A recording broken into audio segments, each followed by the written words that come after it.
Oh, it was me, Jonathan, Sonny, Miko, Cheryl, and Maymay. And All of yeah, us. all of us. And it was me, Miko, and Jonathan in one cell, and then Sonny, Maymay, and Cheryl in the other cell. And like before they even started telling us to do stuff, Miko's like reaching around, grabbing stuff outside the cage, and then like we're like figuring stuff out, and we're like, okay, well like something was supposed to happen, and then like the lady in the intercom was like, yeah, that key was supposed to fall, but someone already grabbed it. That's because Miko already was grabbing stuff. But yeah, and then it was a lot of the time it was like Miko saving us and figuring out the riddles and the Yeah, puzzles. Miko for and, sure was a hard carry on that Yeah. escape room. Shout out to Yeah. Miko.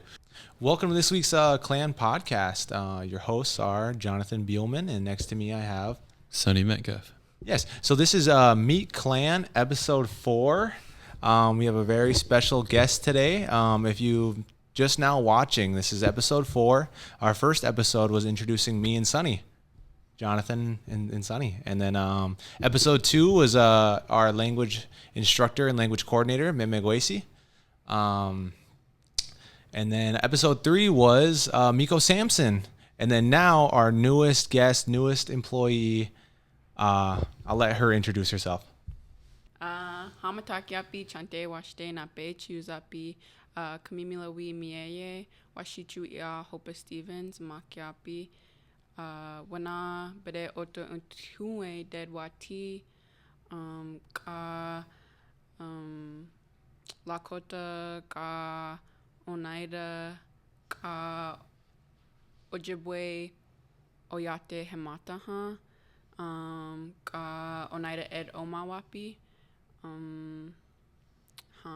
So what I just said is my name is Hopa Stevens. I'm from Minneapolis. I was born and raised here. I'm an enrolled member of the Oneida Nation, but I'm also Oglala and Sichangu Lakota and Turtle Mountain Ojibwe. But yeah. And I am the Dakota Language Coordinator here at the Minneapolis American Indian Center. So for Clan Culture, Language, Arts Network. Awesome. Super awesome. Yeah, because then for if anybody doesn't know, we've been looking for a language coordinator for the past almost year and a half, almost 2 years. So we finally found one. And then Hopa. Let's get to know Hopa. Who is Hopa? What does Hopa mean? So actually, I guess I could say what my name means. My name means the sense that my mom named me in. It means like beautiful in Dakota, but it's like a word that like it's not just beautiful. It means like good looking or like something in that sense of like a word to describe someone that's good looking. So it's not exactly just beautiful, but yeah. So I guess that's a good way to start me. Oh, cool. Okay. So let's talk about your language experience. How did you become the Dakota Language Coordinator? So actually, these guys kind of recruited me through my summer job. So for the past 2 summers, I've been working with Minneapolis American Indian Freedom School through Minneapolis Community Ed. And this year I was an SLI, so I was a servant leader intern. So I was a lead teacher for our summer program, and I worked with the 6th through 8th graders, and Sonny and Jonathan would come in and do clan talk 2 times a week, and during that time they would do the language, but then Jonathan was doing the language and he was doing the Dakota part, and I just kind of helped him out a lot. So I'm not fluent or anything, and I'm in my own learning of the language, but I did grow up around it. My mom isn't fluent either, but she is the Dakota language teacher for Minneapolis Public Schools. So she has like all her qualifications, and she has her certificate because at the time she got her degree through the University of Minnesota, her BA. But at the time, Dakota and Ojibwe weren't. I'm not sure about Ojibwe, but Dakota wasn't a major, so she couldn't major in it to like get her degree, like how I am. But she did get her certificate, and she's just been learning since like as long as I can remember. When they actually used to have language tables here at the Indian Center when I was little, and we used to come, And she used to do like language camps, like all that stuff when I was little. So we used to travel to South Dakota sometimes to do. They weren't necessarily language tables, but stuff like about the language and learning stuff. So my mom's been learning my whole life, and she's tried to like pass that on to us of wanting to learn. And even though we're Lakota, but like since we live here in Minnesota, it's Dakota over this way. So that's kind of just what we have access to of learning. So yeah. And then other than that, then I've started my own language journey. I took it, now that my mom is the Dakota language teacher for MPS, it's just in the last couple years. So I think it's been like 4 years now. So I took it, actually took High Five, or I took Dakota in High Five when I went to Anishinaabe Academy. So it was like an immersion class, and that's like really where I like learned all my little basics of like counting and numbers and songs and all that stuff when I was little. So that kind of all stuck with me. And then I took my mom's class my junior year of high school. And that was also like another intro course where I already knew a lot of that stuff, but it was a lot more like animals and like. Where did she teach that class? At South High School. And that's where you went? Yeah, and that's where I went. Graduated from South High School. South High School. All three of us. Yeah. Alumni. Oh, a quick question. Who's your mom? For people that don't know. My mom is Sheila Zephyr. She's Lakota, and yeah, she's my mom. Cool. Yeah. That's super awesome. Yeah, she's pretty cool. It's funny because I think I've known Sheila my whole life, and then Yeah. I've known Hopa. Actually, it's a fun fact. I've known Hopa since she was a baby, really. Because then my family still goes to Sundance in South Dakota. And then I think your mom came with us a couple times, but that's when I first met Hopa, when she was like a little girl. So Yeah. it's pretty cool. Let's see here. Going over a little too fast, but yeah, what schools did you go to? You said Anishinaabe Academy. Yeah, so I've actually gone to a lot of schools. When I was from High Five to second grade, I went to Anishinaabe Academy, and then we moved. So then I went to a school. I don't really know if it really counts as I went there. I went there for like a month. I went to Nellie Stone Johnson, North Minneapolis. That's where I was like, grew up at, North Side. And then we moved again, and I went to Centennial Elementary in like Richfield. And I went there from 3rd and 4th grade. And then I transferred back to Anishinaabe for 5th and 6th grade. And then Anishinaabe cut off their middle school, so they were like, no more middle school. And that year my mom was like, oh, well, I want to get you guys into a better school anyways. So she applied to put me and both my sister in the school called Breck. I don't know if it's Breck. I think it's just Breck. I don't think it's like Breck Academy or nothing. But and that's a private school in like Golden Valley, and it's a very expensive school. But me and my sister both had to test to get in, and my sister didn't get in because like I think her class was full or something. But I got in, and I got in on a scholarship. So I went there for about half the year, like till winter break, so like about half the year. But was not my vibe. It was very like different. I grew up being around all brown people, and it was all non-brown people. It was all Washichu, so it was kind of hard.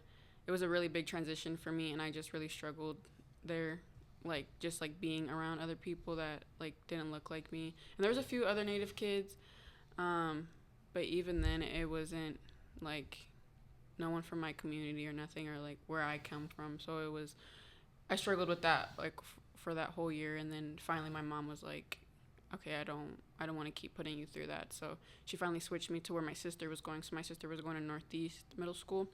So then that's where all my friends went. And that's where I wanted to go so bad, because all my friends went there. My sister went there. And that was my first year ever in my whole life not going to school with my sister. So that was like a real big and bad transition for me.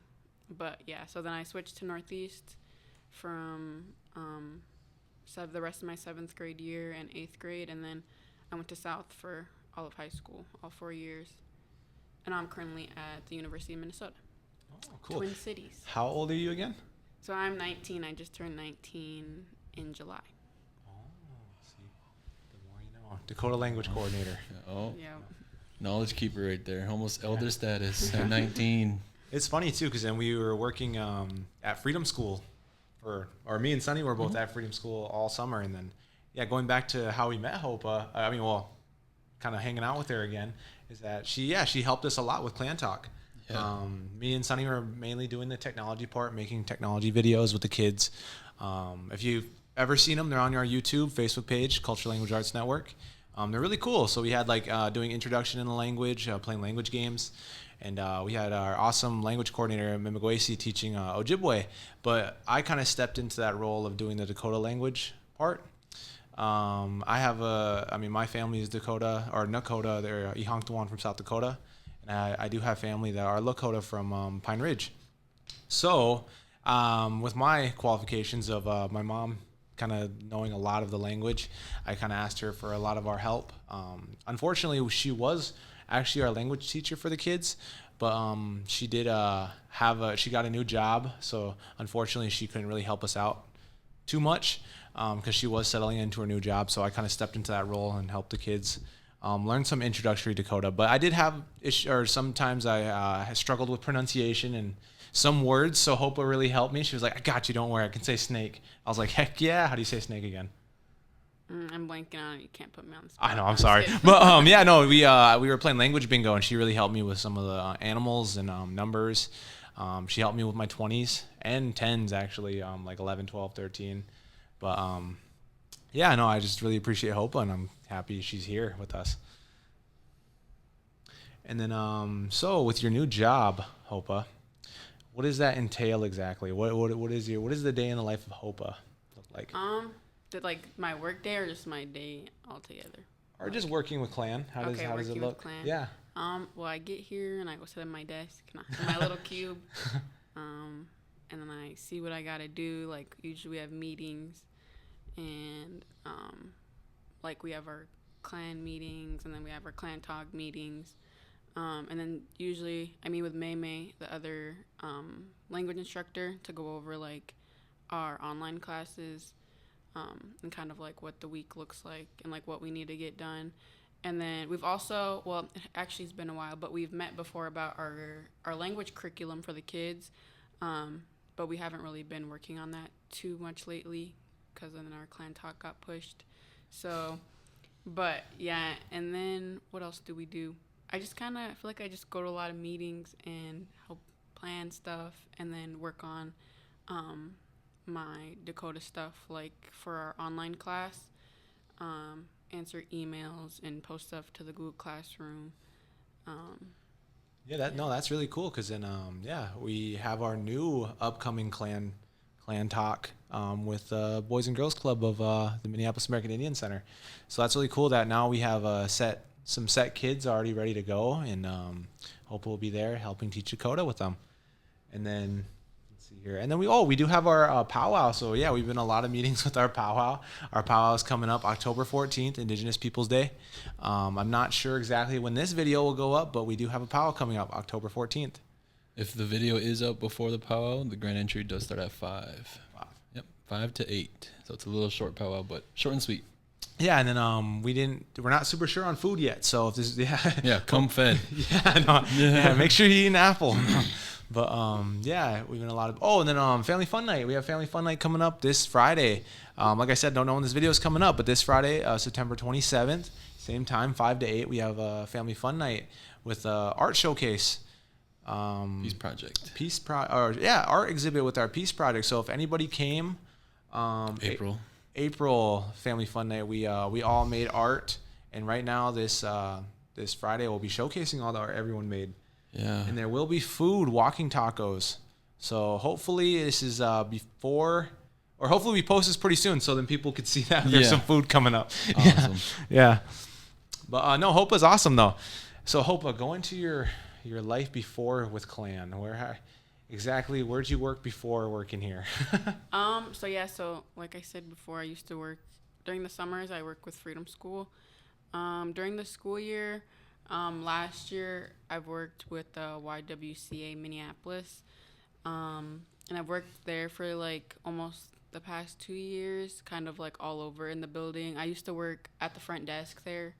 A lot of people know my face from the front desk at the Y on Lake Street, and then I worked there my senior year, and then once I started college, I went up to the kid zone, working and like watching kids while their parents work out, pretty much.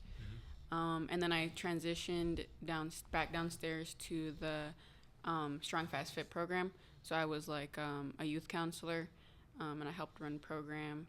And Strong Fast Fit was like a program to get children of color more active. So. Sheesh, at this point, you're like a lifeguard too, huh? Ran the whole Yeah, YWCA. Yep, I was all over custodian. Yeah, custodian, changing toilet paper. I know, I seen you changing a light bulb once, and I was like, oh, that's Hopa for you. Yep, up there fixing the machines. Yeah. Tools out and everything, taking a elliptical apart. Yeah. But you told us you worked at Five Guys too. How was Five Guys? Bruh. No, I worked at Five Guys. Five Guys was my first like actual like job. I don't really know. Nah. I don't have any scary stories, Jonathan. Yeah, before we started this podcast, I was like, Hopa, tell me a scary story, or tell me a funny work story. But I'm trying to think, like. She still has yet to make some. Yeah, like, I mean, I worked there, like, I started working there during COVID, so, like, the middle of my sophomore year. I felt like I dropped you off at your interview, me and Shania, for some reason, or at work. I feel like you guys probably dropped me off at work before. And it was, like, far as heck. Yeah, I worked out in Maple Grove, but. Holy smokes. Yeah, but it was, like, the whole, like, through COVID, I never, like, I actually got dropped from school that semester because I wouldn't go to my Zoom classes. I would just go to work. But I would get my work done. I had all A's, but then I got dropped because I wasn't getting my attendance. Class participation thing. Yeah, and I talked to all my teachers where it was fine for me to not go be on the Zooms because I worked all the time, but they still they didn't report it to their supervisor, I guess. And then when we came back in person at the end of my sophomore year, they're like, actually, you're dropped and you can't be here. So it was kind of stupid because I was just working all the time. But even then, I still kept my grades up. I had all A's, so. But yeah, it's because I was because then I was working all the time. They were trying to put me, and I was only 15, so I couldn't be a shift lead. But they wanted me to be a shift lead. So right when I turned 16, they were like, oh, when you turn 16, we'll make you a shift lead. But then I quit before I turned 16. So. Good. Run away. Yeah. Fast food is not fun. Because it hit summertime and I was like, man, I don't want to be working. I want to go enjoy your 16. Summer. Yeah. So then. I mean, so going to Five Guys, I've always not really liked it too much, just because it's when you get there, it's the open. It's like a big kitchen basically, and you're sitting in the kitchen while you eat. So I always felt like I was super greasy. I mean, did you ever feel super greasy? Yeah, it was kind of I always felt like a piece of oil just walking around. When I got off work, oh my god, you're supposed to wear kitchen Crocs, but I just had normal Crocs. And man, I'd be sliding all over the place. And one time, because them floors are greasy, because it's the fries. You have to pick the fries up from one side and then put it, so it's literally oil drips on the ground. So them floors are real slippery and just dirty. In the middle of a rush, man, there's everything's on the floor. Fries, burgers, everything. Yeah, so I don't know. See, so that could be a funny story. Did you ever fall? No, actually. I think I fell one time in the back I slipped on something. I have a good story for this. Go ahead. I know, Hope I finish. Yeah, but no, I think I fell once, but it wasn't on the line. But I definitely would be sliding around in there. Wait, so you said you never wore the non-slip Croc shoes, right? Yeah, no. What did you wear? Just regular Crocs, just Air black Force Crocs. ones? Oh, okay. No, when I first started, actually, I didn't have no black shoes because they had to be black. So I just wear my Huaraches. So my first, I had some little Huaraches I wore. Those are slippery too. Yeah, and then they were like, you need to get some actual shoes. And then I just got Crocs, and they never said anything. So. Yeah. Well, the non-slips do look like Crocs. But the non-slips have like a different like sole on the bottom. Yeah. They're like super rigid. I'm pretty sure I remember asking you like one time when I was just like The clog. I think that's when you still worked in the kitchen too. Yeah. My story with the non-slips is funny. Do tell. I think I told the podcast one time where I worked at Big Bowl, the Chinese restaurant. I was a busser, and every morning I would get there at like 7 a.m. to set up the restaurant. I'd mop really quick the whole restaurant, like mop the whole thing, front, back, everything, wipe everything down one more time. Did the little buster duties or whatever. But this one time, I come out, so like, I don't know. So there's a line window, and then you can see the kitchen, kind of like how Five Guys is. You know, you see the people cooking your food. Mm-hmm. But in the little window, I was walking around it, and I was trying to fill up like the ice bins for like the servers, because they didn't have like ice machines at every serving station. They had like ice bins, so you had to like get like these big old things of ice and pour it in, run back to the ice machine, fill it up, run it back over there, pour it in, right? I mopped the whole thing, and I kid you not. So I come out like the dishwasher door, and there's like a long line of just like where the plates are at and all like the food would go and whenever it's ready and stuff. I'm carrying the thing like Macho Man, right, going crazy because I'm like super pumped off of coffee. And I come out the door, I like slip like as soon as I come out the door and like hit my armpit like on like a really like hard metal corner and like just basically like ripped my whole side in half. I was like, you know, I'm like, you know, like feet went up in the air, all the Hispanic off. cooks in the back were just like, you know, just clowning me. They were having a field day on me, and I was just sitting there in ice, in mop water, and just Ew. I don't know. It was pretty bad. It was a story to tell, to remember. It was like one of those things where like nobody's seen it, so it didn't happen. Type of falls, you know. But everyone's seen it. But everyone heard it, you know. Like why is there ice everywhere? You know, it was pretty traumatic, honestly.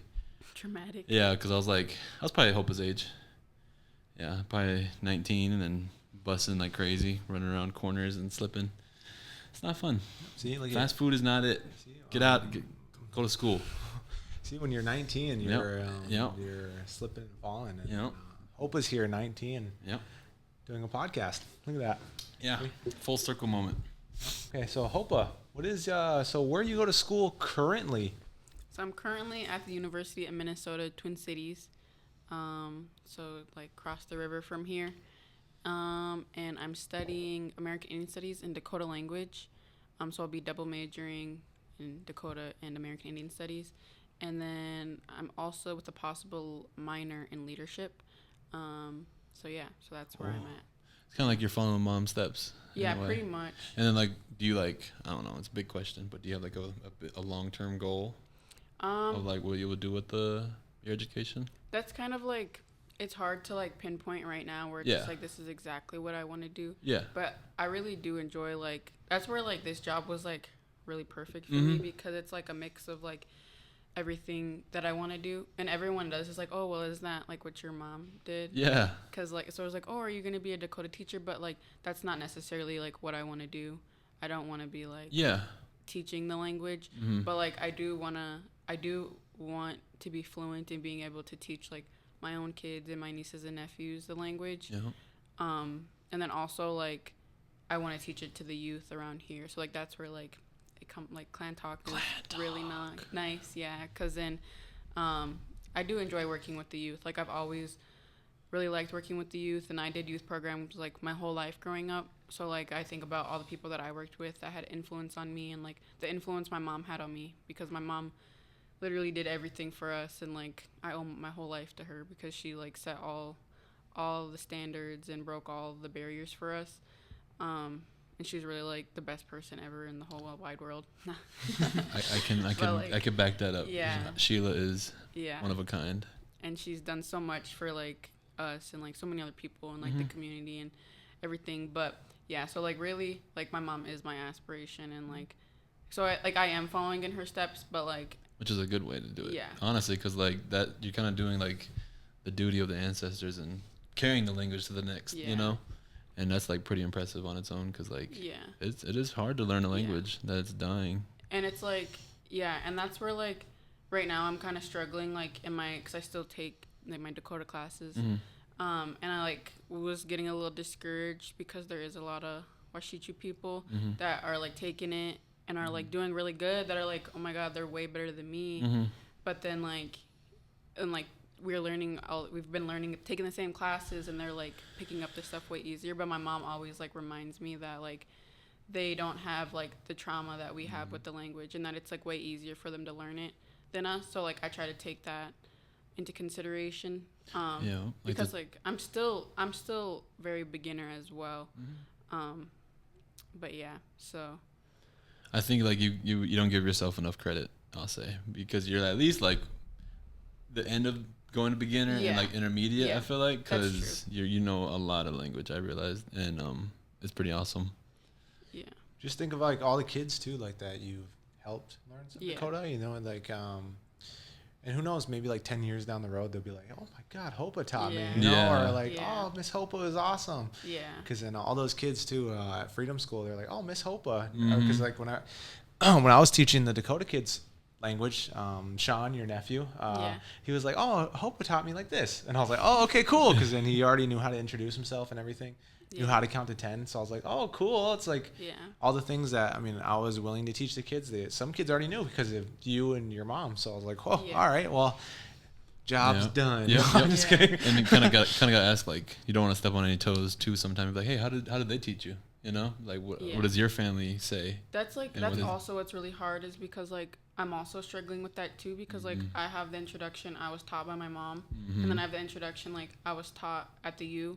I've kind of been struggling with like the learning from different places, and like since like Dakota isn't a written language, it's very learning from different people, and it kind of, I don't know, it changes, not like it changes, but it's different from everywhere. Like even the dialect is different if you like from here and out west. And like one of my teachers, she was from Montana, so like there was, even when she was teaching us, because it's an online class through the U, she'll be like, okay, this is how we speak it here, but over there I know in Minnesota it's this. So like even that is different. But like I've never really been like discouraged by it, and I guess, but I have this story of I don't remember if I was a junior or if I was a senior, but I was on the Minneapolis public schools, or like the Indian Ed youth council for like I think all 4 years, and it was like the end of the school year powwow through Indian Ed, and they wanted to recognize all the youth that were on the youth council. So like they called us up,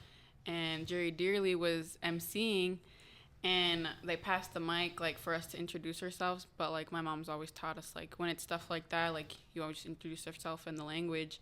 So my sister goes, and then I go, and like Dakota and Lakota are very similar. So like we're Lakota, so like even sometimes my sister will want to introduce herself. Like even though like me and my mom are learning Dakota, my sister tries to use just like strictly Lakota. So like I think I got kind of like switched up, like hearing her go, and then I went, and I think we said like instead of Amakiapi, we said like Amachiapi, because that's in Lakota. And Jerry Dearly, he like checked us like on the mic. He didn't like check us, he was just like, you two girls are over there speaking Dakota and Lakota in your introduction. And we were just like, oh well, that was embarrassing. But I don't think he like called us out specifically, but he said like you guys were, and we were the only ones that introduced ourselves in the language. So I was kind of it was a little embarrassing. But yeah, I mean, it wasn't like, it was like a learning thing. Of like, but I don't know, my mom's always taught us like that we are like, even though like we're Lakota, like we learn Dakota, but it's because we live here, and like I don't know, we were always taught like we're like the same people still. Like we have like, there's a few different teachings that are different and stuff like that, but like we're very similar. So like I don't know, we still go home and practice like our Lakota ways that are pretty much the same as Dakota ways. So so I don't know, but yeah, that was just kind of a funny story, I guess, that I have with the language. With there's so many dialects and how to speak, it's, I mean, honestly, I feel like that's just like a product of generational trauma, you know, with boarding schools, like how recently my grandma, she went to a boarding school in South Dakota where she couldn't speak the language. And then one time she told me a story where she just met like Dakota and Lakota speakers, and they all kind of like not slang, but they all like kind of brought their words together, just how they spoke, kind of, because that's like the only people they could speak to. Because in boarding schools they bring people from all over, they didn't matter what dialect you spoke, so it's like kind of like they spoke to each other in secret. So it was like more like they just combined all their dialects together so they all could understand each other. So it's like I feel like that just comes with like, because then I feel like when my grandma, when she taught me some of the language, she would teach me like Nakota words, Lakota and Dakota all kind of together. That's kind of like how she was kind of raised. But I mean, like it's very important that we do know the different dialects, but at the same time, I mean, it's always good like just to like I'm glad Jerry. I mean, I'm not glad he said something, but it's just cool. Like he knows, he's like, oh yeah, you guys are speaking Lakota and Dakota over there. Probably just being funny, but I mean, it's just good that we are speaking, and then that people do realize and know what we're saying.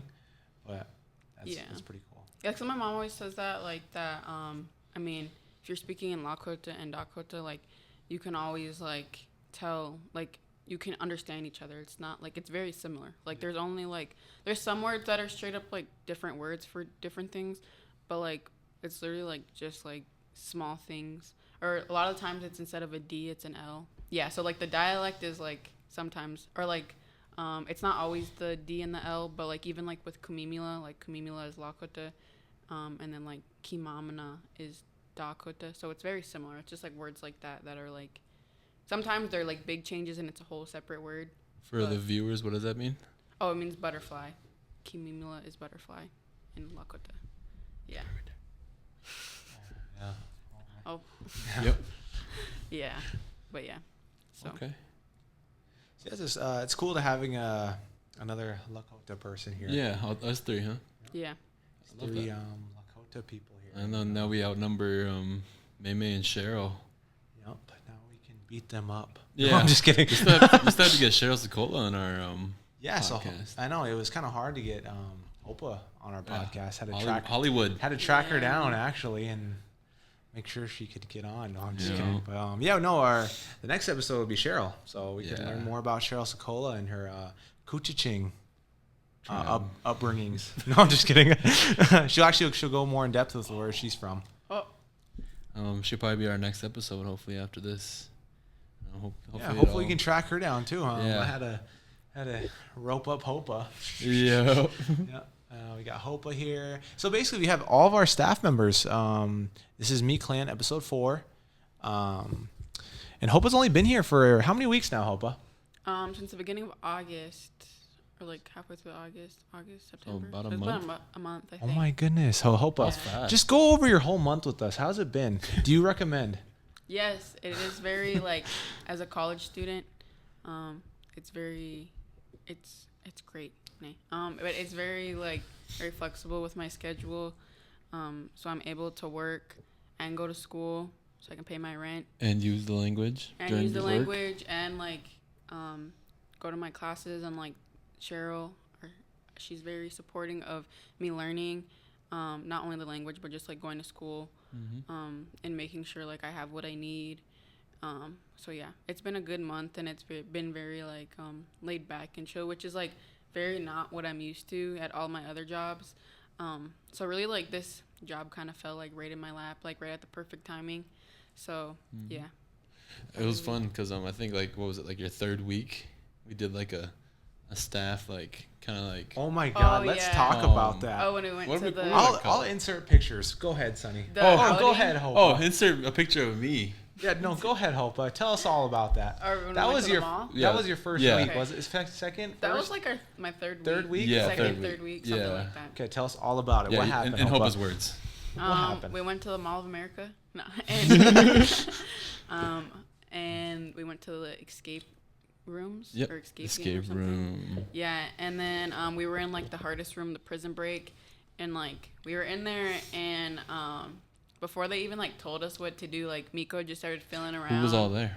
Oh, it was me, Jonathan, Sonny, Miko, Cheryl, and Maymay, and all of us. Yeah, all of us, and it was me, Miko, and Jonathan in one cell, and then Sonny, Maymay and Cheryl in the other cell. And, like, before they even started telling us to do stuff, Miko's, like, reaching around, grabbing stuff outside the cage. And then, like, we're, like, figuring stuff out. And we're like, okay, well, like, something was supposed to happen. And then, like, the lady in the intercom was like, yeah, that key was supposed to fall, but someone already grabbed it. That's because Miko already was grabbing stuff. But, yeah, and then it was a lot of the time it was, like, Miko saving us and figuring out the riddles and the puzzles. Miko for sure was a hard carry on that escape room. Shout out to Miko. Yeah, actually, hold up. Let me talk about how, like, right away, that was hilarious. So, as soon as we get in the escape room, me and Hopa are looking in the toilet. And then Miko, he turns around. He's like, okay, so outside the cell, spoiler warnings if you never did the prison break escape room at the Mall of America, but he reached his hand around. He's like he pulls out a key and he's like, guys, I got the key. And we're like, what key? Because then there's like there was like a whole puzzle where you had to use the magnet. It'll make the key drop. And then the lady was like, oh, you found the key right away. We're like, oh, okay, cool. And then there was another super funny thing. There was a laundry basket that you were supposed to use because they gave us like these, like prison weapons. It was like a sock with a ball in it. I was swinging it around. I was like, it's my weapon. But then Sonny, you're supposed to throw the ball into this laundry basket and pull it over to you. And Sonny just rips it out of the wall and just throws it at us right away. He's like, guys, I got this thing. I'm like, what? It was hilarious. And then as soon as we get our cells open, Sonny, super hilarious. Sonny is sitting over there. He had the prison outfit on. Yeah, the prop. It was more like a prop. And then I seen it was like a 2X. I was like, oh, that fits me like a glove. Yeah, and I was like, all right, well, I gotta immerse myself into this experience. Yeah, fully role playing. He was full into it. And then it was funny because then like the game master was like giving us clues, like if you needed one, and then we're like, we can't figure this out. And then she puts on the screen, one of you is wearing a clue. We're like, what? The only one wearing them. Yeah, I was like, what? Sonny, get over here. And I pat him down and check him out for a clue. It was hilarious. Didn't Maymay skip like when he like reached in the bed or something? Yeah, in our cell. In our cell, the bed is like hinged to the wall, so you have to like do a puzzle to unlock it to open it. And Maymay's like, oh look, I see the really strong, powerful magnet. He's just like put his arm in there and just reached and grabbed it without even doing the puzzle. And then the game master also called that out too. She was like, one of you guys just skipped the whole puzzle. Rather than so he just like, honestly put his hand in there. we skipped the whole beginning section really because then Miko grabbed that key. Yeah. Maymay grabbed the magnet. Yeah, and then I did like the then lasso. Sonny ripped the thing out the wall. Yeah, they gave me like a piece of string and something else, and I lassoed the cart from my cell.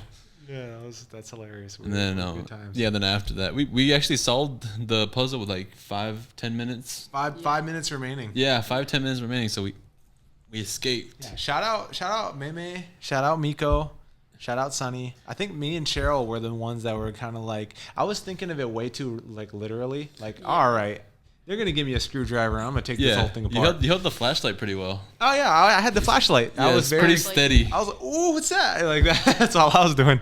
Like I was solving other mysteries in the prison cell. Who clogged this toilet? That's what I was figuring out. But, that was Hopa's third week. Yeah. In other words, that was good. Yeah, it was definitely well needed for us other staff that have been working here prior, because I feel like it's just kind of been a long summer. Oh yeah, man. It was we had clan talk with Freedom Schools with Hopa. Man, we had let's talk about that. And that was a back-to-back. We actually had a clan talk session before going to Freedom School.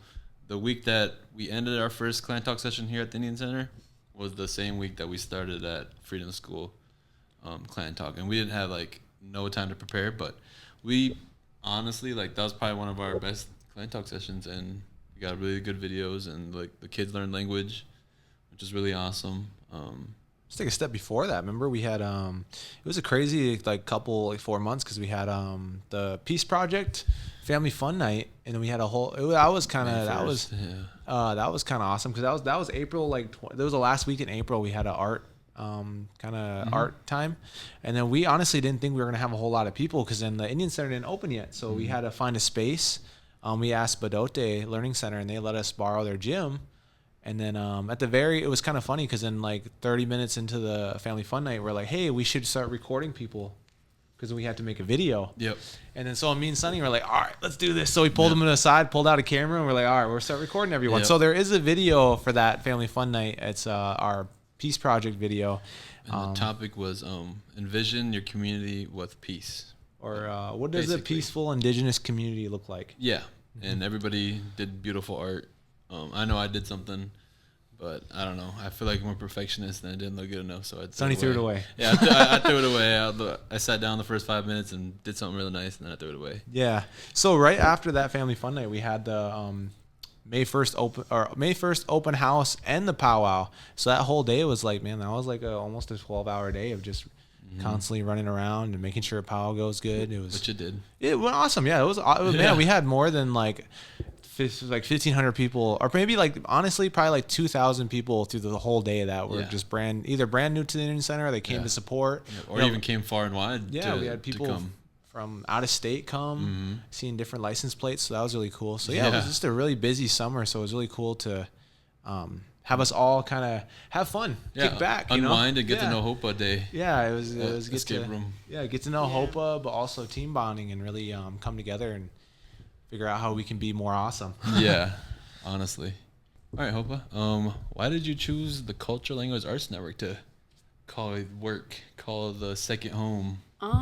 Pretty much just because like I said, it kind of like fell into my lap at like a good time. But also because it's like kind of like a perfect mix of what I want to do.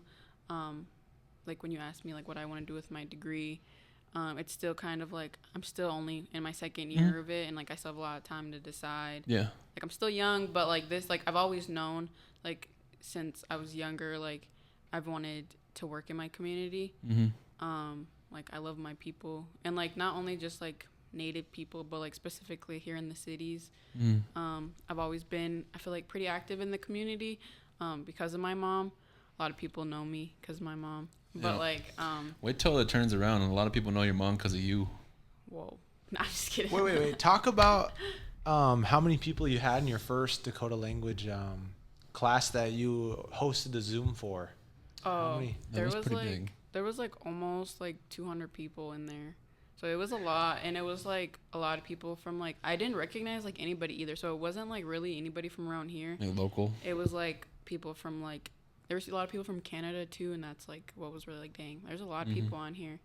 And that was really nerve-wracking. I wasn't even teaching it. I was just helping coordinate it, and it was my first class, and I didn't know very much. It's kind of like a sneak peek of like the platform that you have to offer, you know, in the future. Yeah, like, you know, like over time, obviously you'll even get more better and proficient with your language. Yeah. And then, just like you have an awesome platform. Yeah. But even like in the second class, we had a different instructor because there was a sub, and I don't know, she made me feel very like more like welcome and like into it. But yeah, and like I've never met somebody with my name before, because it kind of isn't like it's not even like a very common word that's like used in the language. Like I don't ever really hear no one really like say it. So like she like told me, she was like, oh, like we call my daughter Hopala, and I was like, oh, like, because she asked, she was like, oh, what does your name mean? Like I think she wanted to know like if it was in Dakota or not. And I told her, and she's like, yeah, like that's what we call my I think her daughter. I don't know if I said niece or daughter, but she's like, that's what I call my daughter. Like that's what we call her, to call her like baby girl. And I was talking to my mom about it, and I was like asking her like how that kind of translates, but like it's kind of hard to like since Dakota it's like hard to translate. There's never always like a perfect translation. But like my mom was like, yeah, I can see like how that means like baby girl or whatever. But like that was cool, just like because she's Lakota too, but she was teaching Dakota. So but yeah, so that was cool to like hear that, because I've never like met someone with my name like at all. So like even like in like the language community.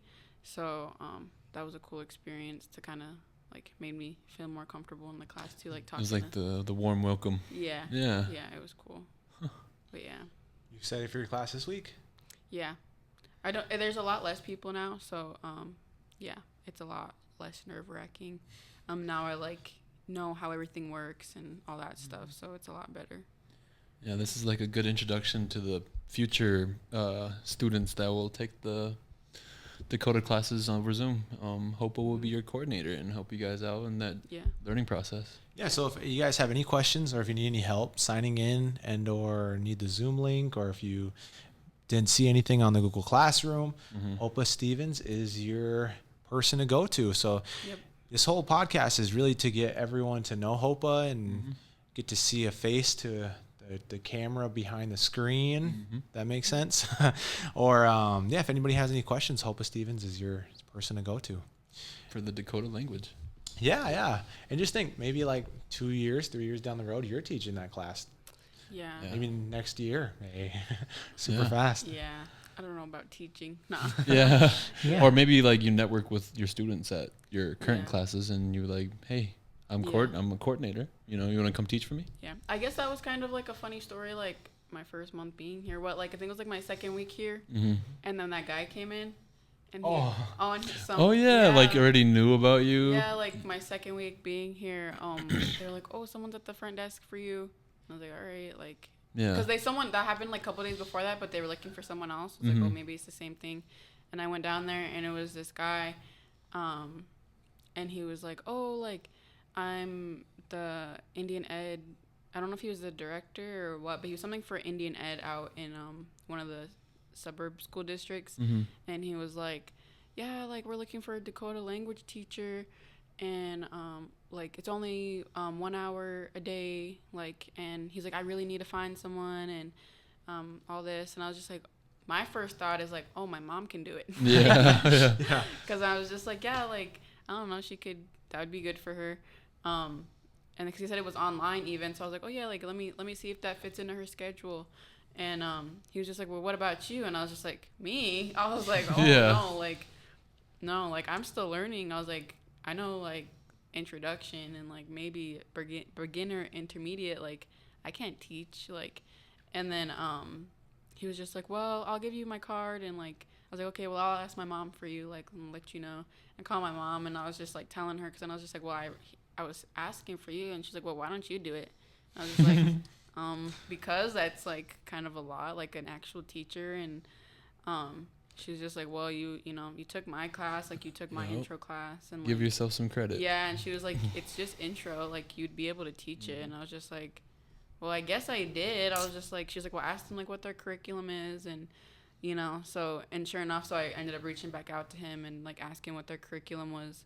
And it was the curriculum that I learned, like, it's through this one book.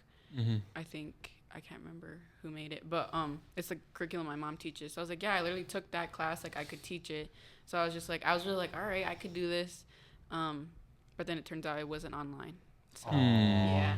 So I was like, trying to drive out to the suburbs every day. Yeah, and I was like, for an hour and half an hour drive, I was like, I got class, I got this job. Yeah. So more opportunities will come. Yeah, but it was because I was like, yeah, I could do that, because I don't know, I'm pretty good at balancing a lot of stuff at one time. So, but then it just didn't end up. I was like, yeah, I can't do that. Too much gas. Yeah. So. Yeah, it was sad, because I was, like, getting, like, oh, I could do that. I really got myself hyped up, but then, yeah, it didn't work out. But that's okay, because I probably would have I need to prioritize my classes. So, yeah. So we don't have, and without any further questions from Hopa or from Sonny or with me, we just want to say thank you, Hopa, for being on this awesome podcast. Thank you, Sonny, for just being here, being funny, Good guy. But yeah, please follow us on all of our social medias. It's mostly Culture Language Arts Network on all platforms. Making you work today. Yeah, and then I'll put a QR code on the screen. Put everything up there. Just to scan the QR code, give you all of our links. We do have a TikTok now. It's newer for the past 4 months. But we're at 1,000 followers, so we reached that mark. We're gonna try to go live on TikTok sometime. Who knows? I don't know. It's a big ask, but I'm learning. We're gonna figure that out. But yeah, follow us on all of our social medias, Culture Language Arts Network. Facebook. We do have a family fun night coming up this Friday, September 27th at 5 to 8 here at the Minneapolis American Indian Center. We do have a powwow next month, Indigenous Peoples Day powwow, October 14th. You could see us all there, plus Cheryl, Miko Sampson, Memegwesi. And if you guys have any questions at all, leave them down in the comments. Feel free to like, share, and subscribe to this video too. Share this video if it's on Facebook. Subscribe if it's on YouTube. But yeah, if you have any questions for Hopa or for me, Jonathan, or if you have any questions for Sonny, just leave a comment down below and we'll try to answer those best we can. But without all that said, we're going to say bye. Doksha. Doksta. Giggle Wobbleman.